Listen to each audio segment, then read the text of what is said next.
Hey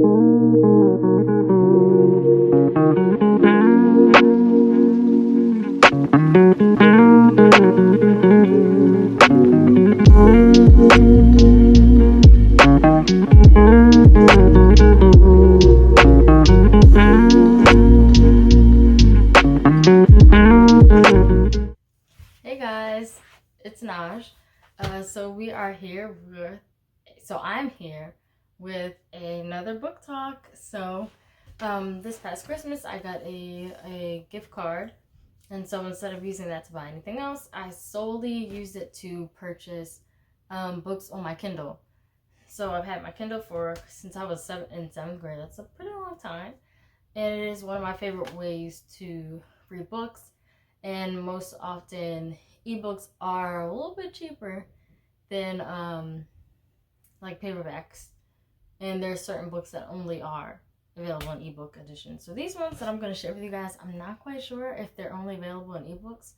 But either way, I'm just going to talk to you guys a bit about them, okay? So, one of the first books that I got, which this first book is free, but it was a book I was checking out for quite some time. And let me show you the cover real quick. So it's a book I've been checking out for a bit of time now.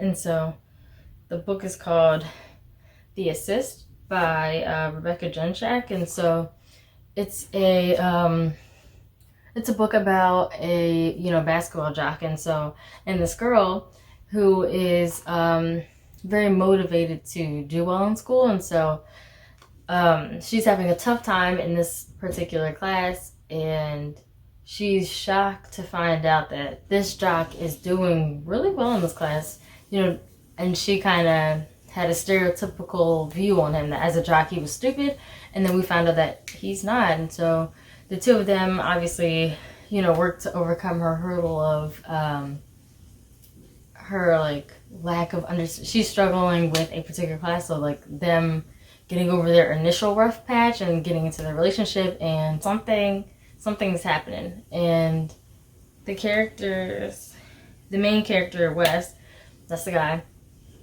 he's going through a tough time, and so we see Blair trying to get him through that and see what that tough times mean for their relationship. Okay. I enjoyed it. I flew through these books and I liked them so much that I moved on to the next one. Okay, so like I said, I just got the next one in the series, which is called The Fadeaway. Obviously by the same author, and this one is about Joel. So all the guys that I'm talking about are all basketball jocks. They're all friends. But anyway, so in this book, Joel's the playboy. I think he's Hispanic. I'm not sure where his family origin is, but he's Hispanic, and so he's a player on and off the court. So he meets this girl named Katrina at the college cafe. We learn that she's a single mom, and so when they first meet, Joel hits on her and asks her out on a date, and she rejects him, and so he's not used to that rejection. So as you can imagine, she sticks out in his mind. And he's been persistently asking her out on a date for months. And she finally says yes. And so we learn about their relationship and how she deals with being a single mom and how that impacts her relationship with Joel. But like I said, Joel, he does use a little bit more colorful words than his counterparts.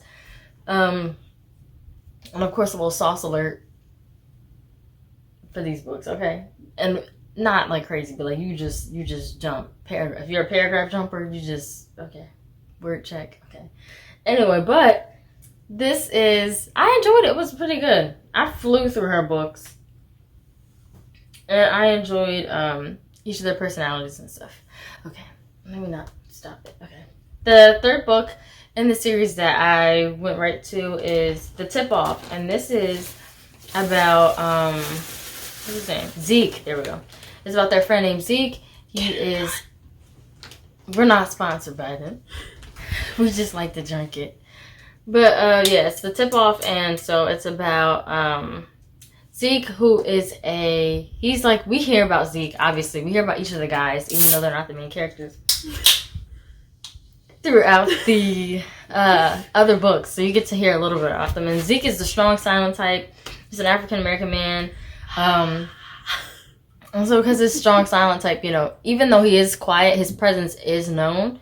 And, that kind of makes him stick out a bit. And so we learn that a lot of that comes from his focused desire to be an NBA player, but also that's just the way that he is. And which is super intriguing. And then it's also about Gabby, who we learn about in the first series with Blair. That's Blair's best friend from high school. And so when you read the first book, you understand that something tragic happened to Gabby, which caused her to kind of live a sheltered life, which is so different than the life that she wanted for herself and the life that that she had been living at the time that the event had happened to her.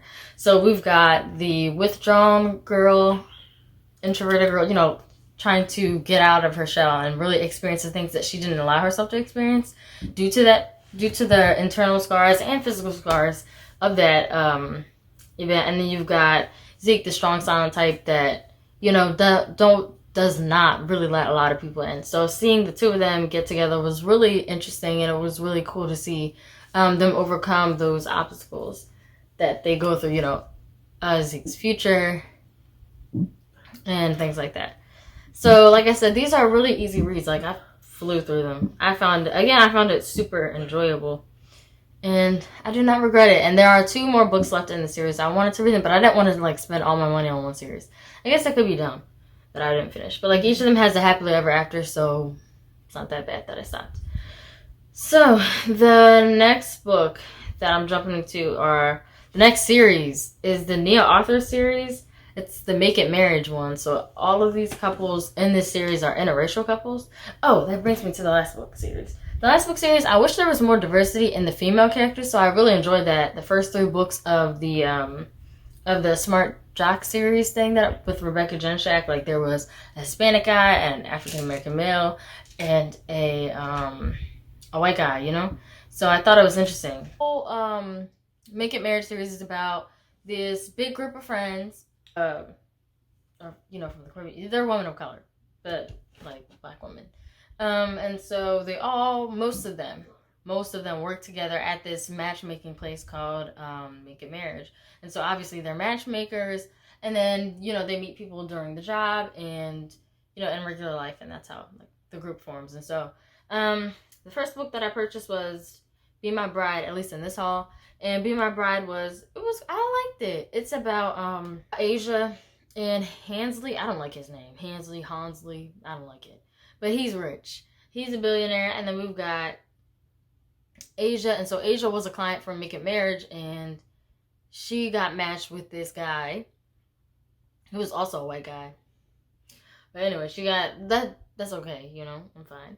But she was with this white guy, and so they had been engaged. And then here we go. This white guy just pretty much calls off the wedding, even though they've been planning it. The honeymoon's planned, everything, and he just cowardly calls off the wedding.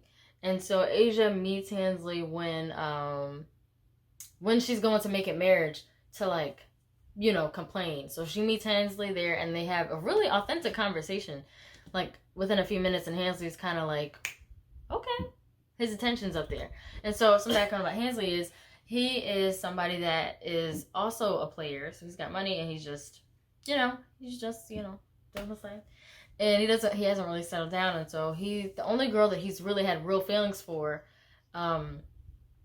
was somebody that he didn't even get to tell, because she was going through a super tragic time in her life. And so he's dealing with the loss of his first love, in a way, that didn't really get the opportunity to really him to really explore that side of the relationship, due to, again, a tragic happening. So the two of them meet in that way, and they both happen to be in Vegas. One of them is for to go to celebrate a friend's wedding. Yeah, Hansley's there for a wedding of his partner, somebody, and Asia's there because that's where her honeymoon was going to be with her, whatever. So one day they just wake up and guess what? They're married. They got married in Vegas, and they don't remember. They don't really remember, but like obviously they remember that they did get married, and they see a video clip and all that kind of stuff. So then it kind of follows the stuff that happens there. Hensley not really having been in love like that, and then you got Asia that's kind of dealing with that past baggage and their choice to decide to stay together and fake the marriage for just for a time. And then of course we know the fake trope. You can't fake things without things getting real, at least in these books. And so I liked it. It was a light read. I flew through it. Nia Arthur's books I literally fly through. They're great. I love them. Yeah. Anyway, like I said, no, I'm reading these out of order. I'm just reading them how I want to. I'm honestly reading them backwards. It's really strange. So, after I read Be My Always, I read... Oh, Be My Maybe? Be My Spark. And this follows Nellie and Jonas. And this is what I like about it. Because the other couples in the series are like in their late 20s, early 30s. Because I can't relate. Like, I changed the age in my head a little bit. But this couple is they're college couples. So they're like my age, college, stuff happening. And so we follow the story of Nellie and Jonas. And Nellie and Jonas grew up really close. They're really close friends. And when Jonas was younger, something really tragic happens to both him and his brother. And so his brother's books come first, and I'll tell you about that. But they experienced a major, major loss. And so for years, that's what, in addition to that, brought Nellie and Jonas closer. But at the same time, it caused a little bit of tension, or a little room for tension to really grow there, and some confusion. And you'll read about that moment and where that stems from. And so eventually Jonas, moves away from Nellie, from where they were at. And I think they were like 13 or 14. And so in that time, there's time apart. And something happens in Nellie's life around that time that really creates this big rift between her and Jonas, and makes her hate him, and makes her feel as if he hates her as well. And so Jonas has always been, like, having been so close, he was very close with Nellie's family, and so he's always been raised to be a gentleman and always to take care of Nellie and look out for her. So even though the two of them, and Nellie does the same thing for him, so even though the two of them are at odds and they hate each other, they still have this connection and this tendency to protect each other, which I think is really interesting, and I really liked seeing how it played out. So pretty much overall, I really enjoyed it. The story is just about how the two of them they go to the same college, and they were forced to work on a project together. And obviously their hatred for each other wouldn't allow them to work on it, so they worked on it separately. And as you can imagine, the professor does not like it when you don't follow directions. So he forced them to, he gave them an opportunity to make up the assignment to actually work together over the summer, or they were going to get failed. And Jonas is a basketball player, and so he needs his grades to be eligible so he can play. So, they work through that. And so you learn about Jonas's insecurities, and Nellie's dealing with some insecurities and trust issues about love in her own life and family life. You'll learn about that and how they navigate it. I really enjoyed the story. I like the themes. Again, a breezy read. I think I read this in like a day. I just fly through her books. And then there's Be My Light. And this is about, I'm not even sure if I'm saying her name right. I think her name is Ina or Ina. So this follows the story of Ina and Lucas. I'm not even going to lie. Some of these men on the cover is just not getting it. So if you're anything like me, you could just rework the cover in your head, or don't look at the cover too long to mess up your mental image. Because some of these men just don't do it for me. God forgive me. These are all real people. Oh, that's not nice. But they're just not my thing out there in the streets yourself. Listen, I know I'm not for everybody, and that's a-okay. My mom taught me that. Anyway, this model's just not for me. But anyway, so Ina dealt with a really tragic thing in her past, and if you read the series in order, you'll learn what that is. So she has an issue. you'll figure it out. So she has a real issue with intimacy and dating and all that kind of stuff. So we have Lucas, who is a professor, and he's Jonas's brother, and so as I mentioned, the both of them dealt with great loss. So Lucas has dealt with great loss. And he, like I said, a professor, owns a comic book store. And so we've got Ina, like I said, who has these issues with opening up. She's very much into herself and has yet to explore the dating world due to that tragic event that happened early in her life.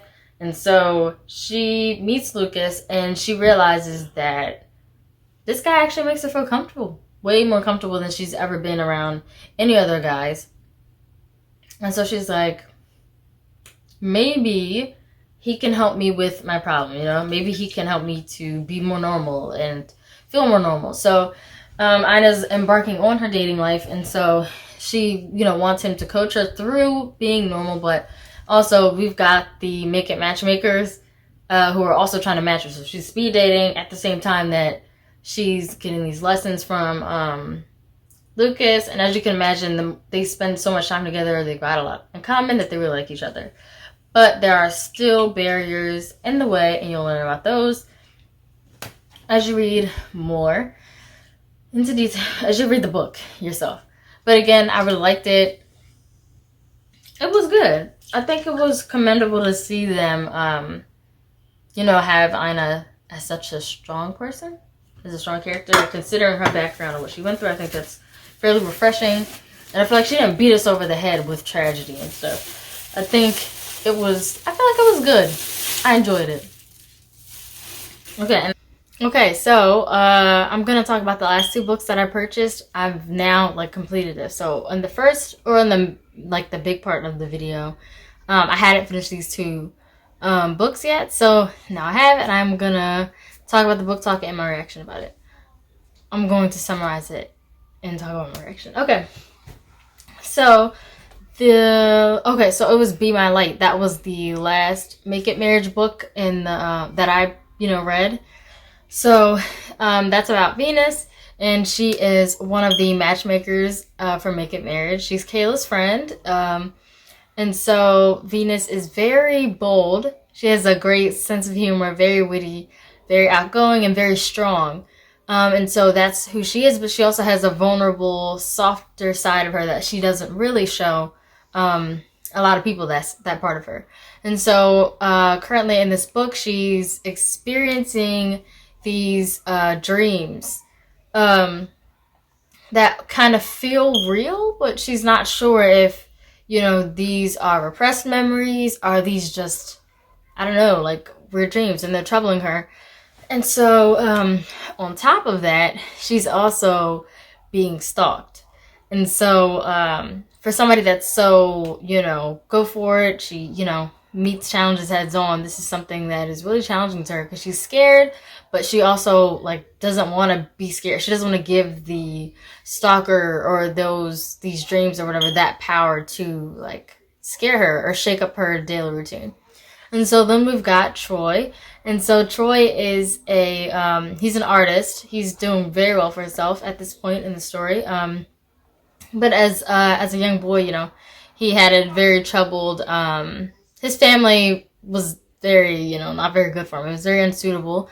And so thankfully for him, in his youth, he meets Evan, Venus' brother, and obviously Venus and her mom. And so the family pretty much embraces him and adopts him into this family. So he is very much a part of their family. And while at the same time, he's, got this strong kinship and family relationship with everyone, he's also experienced some attraction to Venus, and he's been experiencing it for years. And he's very hesitant to act on it because he knows what could possibly be at stake. He doesn't want to lose Evan, which is pretty much his brother. He doesn't want to mess up the whole family dynamic that he has.